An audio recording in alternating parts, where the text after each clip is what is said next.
پێت ئەڵێن ئەجنا من وەک خۆم هەمیشە بوونی ڕخنەیەکی ئاوا کە ڕخنە نین ئەوە تەشیرە دەکرێت هۆگەری یاسایەکی مەزبوط هەبێت لە وڵاتە لە یە گۆشە تۆ توانی ئەکاونتی بوەستێنی غەرامەیکەی لە ڕووی دادگاوە.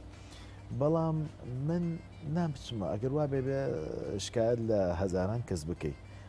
ئەوەی من دەبینێ لە نزیکە و ڕەوشی من دەزانێ من کەسێکی زۆر بەدینم، کەسێکی زۆر نزیکم لە ئاینەوە، کەسێکم ساڵان دەچۆن ماڵی خۆی گەورە، کاری موزیک دەکەم، زۆر لە ئەقوایی کە ئەوەترێت دوورە لە کەسایەتی منەوە و هەموو ئەوانەی نزیکیش من دەناسم. ناشکرێت تۆ ئاوڕ لە خەڵکێکی